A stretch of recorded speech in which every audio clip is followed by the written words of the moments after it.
Hey everybody, Mr. Rubo here. Today we are talking about writing equations of polynomials. So there's going to be three examples we're going to go through today. And the first one being where you are given just a few coordinate points now. Specifically, you're going to be given your x-intercepts.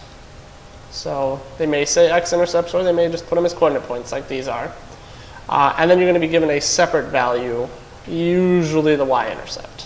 Okay, so in this case, to write them in factored form, well, factored form for a polynomial looks very similar to a factored form for a quadratic, which would be this, but instead, you're just going to have more factors. So since it's cubic, we're going to have three factors. Now, sometimes they could be squared or technically cubed, but this is your general form. So we're going to go ahead and write each of the x-intercepts as a factor. So it's going to be x plus 4, x minus 1, and x minus 3. But now the problem is we need to figure out what this a value is, and that's where this point comes in. You substitute in 0 for x and -6 in for y. So -6 equals a. When we substitute in 0, we get 4. 0, we get -1 and -3. So we multiply, you get 12. So -6 equals 12a. Divide by 12, so a equals -1/2. And we're done once we write the actual equation.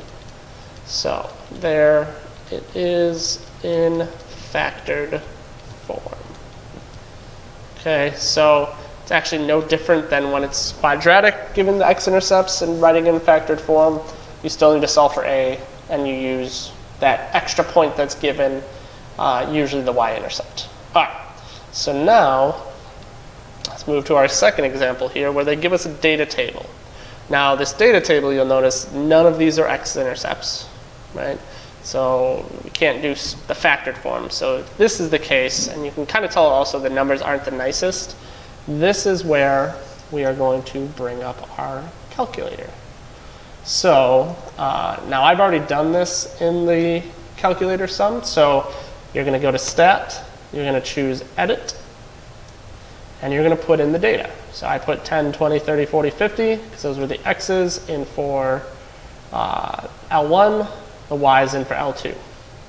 Now, because they tell us it's a cubic function, you hit Stat again, you go over to Calculate, and now because it's cubic, you choose Cubic Regression. Hit Enter a bunch, and there you go. So y equals a is -0.004, x cubed, plus 0.96 x squared plus -20.55 x plus 357.3, and there's your d. Okay. So yeah, you use that equation now to answer this question, and just for the sake of time. So it says use the model to predict when the shuttle speed reaches 4,440 feet. In this case, I would actually want to know that 4,400 is my y. So that means in the second spot, I'm going to put 4,400. And then in this first spot, I'm going to put my equation, which depending on your calculator, you could have either done it in the store reg, or because I didn't do it, you can do it here in all calculators. Hit vars, go down to statistics, and then you go to equation and regression equation, and it'll take the last one. And I'll put it wherever it was, which in our case, we wanted in the y equals, so that's why it was there. You hit zoom 9 with your plots on, and it'll make it nice and look nice. Now, we don't see the other line, which means our y max is not tall enough. So yeah, we need to go at least for 5,000. And that probably means we're going to have to change our x's to something much bigger. So we'll see. There's that. And there we go. We can see it actually hits it twice. So we do second trace intersect. So the fifth option. Now, usually we want to find wherever our cursor is. Right now I'm having issues finding because it's way in the negatives. Here we go. Oh, there it is. So now, first curve hit enter, second curve enter, guess hit enter. So it ends up getting that speed at 110. And so, based off this question, I would just do the first one, so 110 seconds. Right, because x, yep. All right, cool. So now the last case for writing a polynomial equation is when you're given a graph. So here you want to do a couple things. And I have them listed here nicely for you. You first want to determine, is this even or odd, and is your leading coefficient positive or negative? So remember, we look at based off the end behavior.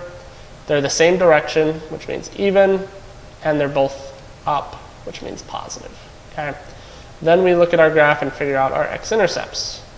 Well, it's going to be -1, 2, and 1, 2, 3, 4, 5, 6.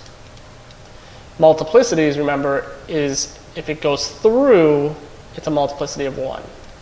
If it bounces, it's a multiplicity of 2. So specifically, -1 has a multiplicity of 1, 2 is 2, and 6 is 1. Then the last thing we care about is the y-intercept. So 1, 2, 3, 4. I think it's -4. All right. Now we're going to actually do what we just did in the first equation, or the first example. We just have a times x plus 1 to the first, because its multiplicity is 1, x minus 2 squared, because it's being a multiplicity of 2, and x minus 6 to the first. So now we substitute 0, -4 in,